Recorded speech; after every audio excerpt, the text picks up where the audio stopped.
السلام عليكم ورحمة الله وبركاته.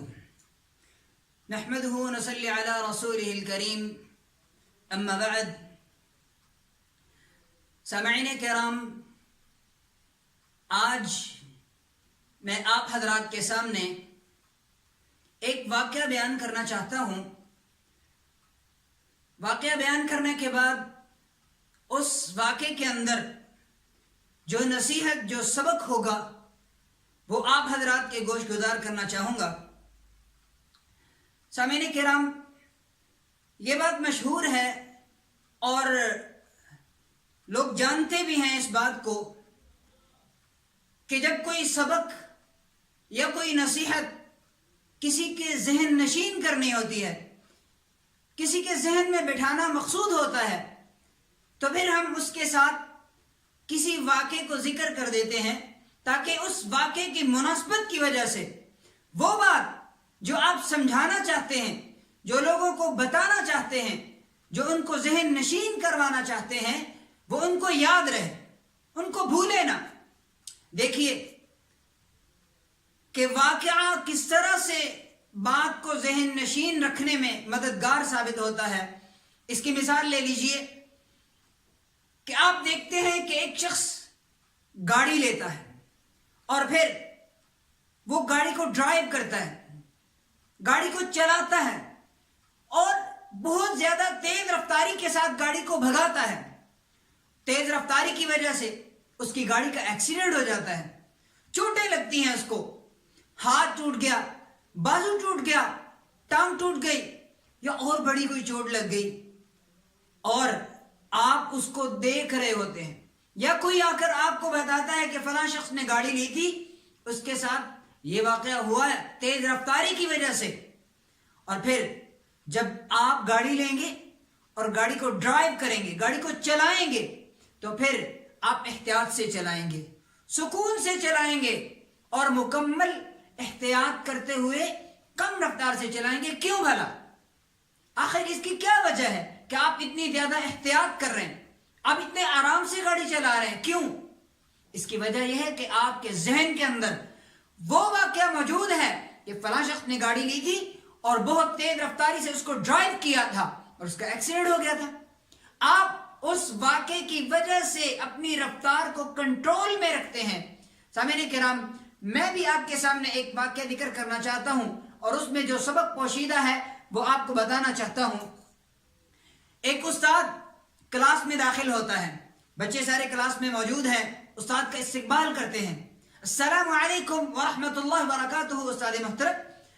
استاد جواب دیتا ہے اور سیدھا وائٹ بورڈ کی طرف جاتا ہے یا بلیک بورڈ جو کلاس میں لکھنے کے لیے استعمال ہوتا ہے اس کی طرف جاتا ہے اور بغیر کچھ کہے، بغیر کسی بچے سے بات کیے، اس وائٹ بورڈ کے اوپر یا بلیک بورڈ کے اوپر ایک متوازی خط کھینچ دیتا ہے، ایک لائن بنا دیتا ہے.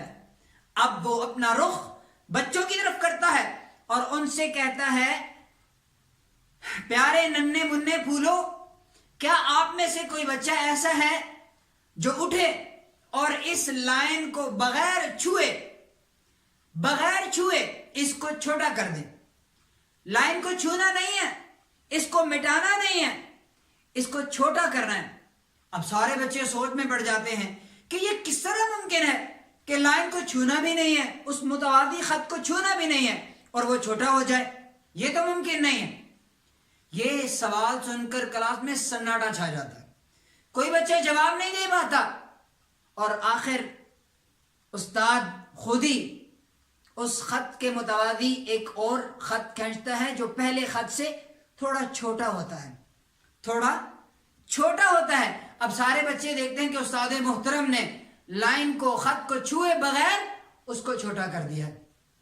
سامعین کرام، اس سوال میں انسانیت کے لیے بہت بڑا سبق پوشیدہ ہے کہ آپ دوسروں کو نقصان پہنچائے بغیر، ان کو بدنام کیے بغیر، ان سے حسد کیے بغیر اور ان سے الجھے بغیر آگے نکل سکتے ہیں، آگے بڑھ سکتے ہیں. یہ آگے بڑھنے کا جو عمل ہے اس مختصر سوال کے جواب میں پوشیدہ ہے. اور سامعین کرام، میں معذرت کے ساتھ کہنا چاہوں گا، آج ہمارے معاشرے کے اندر یہ چیز بہت عام ہے. بہت سارے لوگ حسد میں مبتلا ہیں. ہم سے کسی کی ترقی برداشت نہیں ہوتی. ہم کسی کو آگے بڑھتا ہوا نہیں دیکھ سکتے. سامعین کرام، نبی کریم صلی اللہ علیہ وآلہ وسلم نے تو فرمایا تھا لا حسد الا فی اثنتین، کہ حسد صرف دو چیزوں کے اندر جائز ہے. کتنی چیزوں کے اندر؟ صرف دو چیزوں کے اندر. رجل آتاہ اللہ الکتاب فہو یقوم به آناء اللیل والنہار، کہ ایک شخص کو اللہ تعالیٰ نے قرآن مجید جیسی عظیم دولت سے نوازا ہے، اور وہ شخص اس قرآن مجید کو رات کی گھڑیوں میں بھی اور دن کی گھڑیوں میں بھی تلاوت کرتا ہے. تو یہ ایسا شخص ہے جس پر حسد کیا جا سکتا ہے. وَرَجُلٌ آتَاهُ اللَّهُ مَالًا، اور دوسرا وہ شخص جس کو اللہ تعالیٰ نے مال دیا ہے، فَهُوَ يُنْفِقُ بِهِ آنَاءَ اللَّيْلِ وَآنَاءَ النَّهَارِ، کہ اللہ تعالیٰ نے اسے مال دیا ہے، اسے مال جیسی دولت سے، مال جیسی نعمت سے نوازا ہے، اور پھر وہ اپنے مال کے اندر سے رات کی گھڑیوں میں بھی اور دن کی گھڑیوں میں بھی خرچ کرتا ہے. یہ ایسا شخص ہے جس پر حسد کیا جا سکتا ہے. اور یہاں یہ بات یاد رکھیے، ایاکم والحسد، حسد سے بچ جائیے، حسد کو اپنے قریب نہ آنے دیجیے. کیوں بھلا؟ وَإِنَّ الْحَسَدَ يَأْكُلُ الْحَسَنَاتِ كَمَا يَأْكُلُ النَّارُ الْحَطَبَ، یہ حسد جو ہے یہ نیکیوں کو اس طرح کھا جاتا ہے جس طرح ایندھن جو ہے، جو آگ ہے، وہ لکڑیوں کو کھا جاتی ہے. نیکیاں ختم ہو جاتی ہیں. آپ دیکھتے ہیں آگ جلاتے ہیں، لکڑیوں سے آگ جلاتے ہیں تو آگ جو ہے وہ لکڑیوں کو کھا جاتی ہے، ختم کر دیتی ہے، راکھ بنا دیتی ہے. اسی طرح یہ حسد ہے، یہ نیکیوں کو کھا جاتا ہے اور ان کو راکھ بنا دیتا ہے، اور راکھ کا کوئی وزن نہیں ہوتا. راکھ کا کوئی وزن نہیں ہوتا.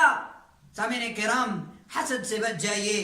حسد بہت بڑی بیماری ہے. آپ کے سامنے جو واقعہ ذکر کیا ہے اس میں یہی سبق پوشیدہ ہے کہ آپ کسی سے حسد نہ کریں، کسی سے بغض نہ رکھیں، کسی سے کینہ نہ رکھیں، کسی کو نقصان نہ پہنچائیں، کسی کو بدنام نہ کریں، کسی سے الجھیں نہ، بلکہ اپنا رستہ مقرر کریں اور اس رستے سے ان سے آگے بڑھ جائیں. وآخر دعوانا ان الحمد للہ رب العالمین، والسلام علیکم ورحمۃ اللہ وبرکاتہ.